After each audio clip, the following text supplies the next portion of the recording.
குருவுக்கு செய்த தொண்டும் சபைக்கு செய்த கடமையும் கடனாகாது என்ற பரஞ்சோதி மகானின் வாசகத்தின்படி உண்மையை உள்ளது உள்ளபடி எடுத்துரைக்கும் நமது ஆசிரமத்தில் நம்மால் என்ற பணியினை செய்வதே உளவார பணியாகும். இத்திருத்தலமானது நம்மிடம் உள்ள எதிர்மறையை நீக்கி நம்மை தூய்மையாக வைப்பதனால் நாமும் இவ்விடங்களை தூய்மையாக வைத்துக் கொள்வது இன்றியமையாதது.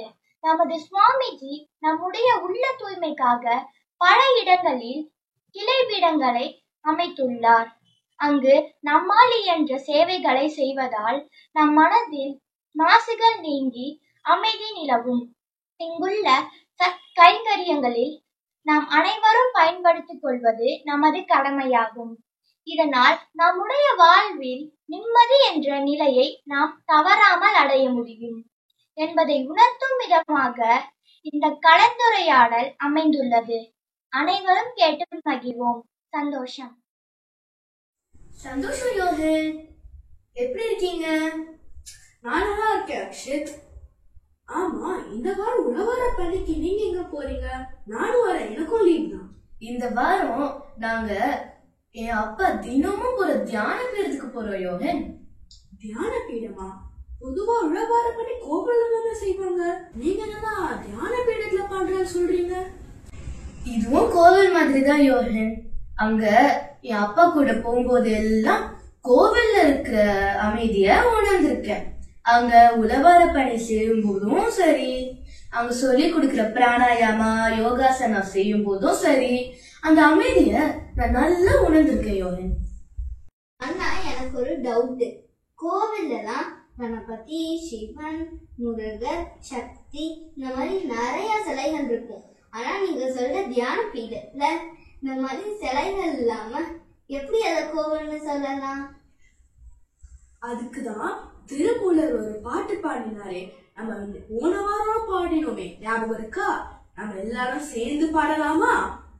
உள்ளம் பெருங்கோவில் உடம்பு ஆலயம் வல்லம் பிறனார்க்கு வாய் கோபுர வாசல் தெல்ல நிறைந்தார்க்கு ஜீவன் சிவலிங்கம் கள்ள புலனைந்தும் காலாமணி விளக்கே. உள்ளம் தான் கோவில், உடம்பு தான் ஆலயம். இந்த பாட்டுல சொல்ற மாதிரி இந்த உடம்புன்ற கோவிலையே நம்ம கடவுளை தெரிஞ்சுக்கலாம் தானே சொல்றது. சரியா சொன்ன யோகன். யஷ்வந்த், நீங்க கேட்டீங்களா சிலைகளை பத்தி? நம்ம உடம்புலயே மூலாதாரத்துல கணபதி, நெற்றி கண்ணில் முருகர், உச்சி கண்ணில் சிவன். அது மட்டும் இல்ல, நம்ம உடம்புல நடக்கிற எல்லா இயக்கங்களும் காரணமாக இருக்கிறது சக்தி தான். அப்போ இந்த உடம்பென்ற கோவில்லையே எல்லா கடவுளையும் பார்க்கலான்னு எங்க அப்பா அடிக்கடி சொல்லுவாரு. அண்ணா, நம்ம அப்பா அம்மா நம்ம கோவிலுக்கு போனா நிறைய கடவுள் கிட்ட வேண்டிக்க சொல்லுவாங்கல்ல. ஆனா இந்த தியான பீட்டத்துல போய் என்னன்னா வேண்டிக்கிறது? அதுக்கும் நம்ம மகாஞானி பாரதியார் ஒரு நல்ல பாட்டுல சொல்லியிருக்காரே, எல்லாரும் சேர்ந்து பாடலாமா? எனக்கு வேண்டும் அரங்கனை இசைப்பேன் கேளாய் கணபதி மனதில் சலனம் இல்லாமல் மதியில் இருளே தோன்றாமல் நினைக்கும் பொழுது மௌன நிலை வந்திட நீ செயல் வேண்டும்.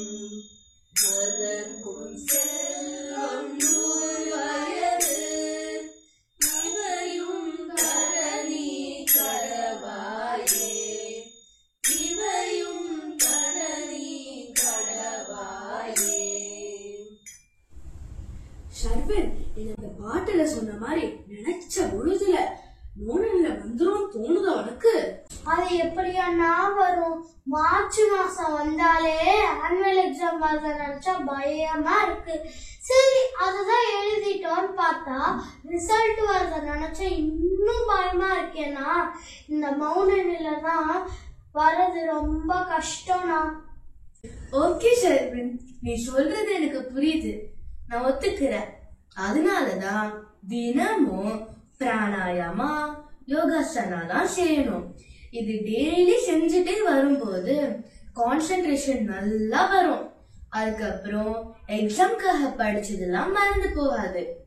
அதனால எக்ஸாம் எழுதும் போது டென்ஷன், எக்ஸாம பத்தி பயம் எதுவும் வராது.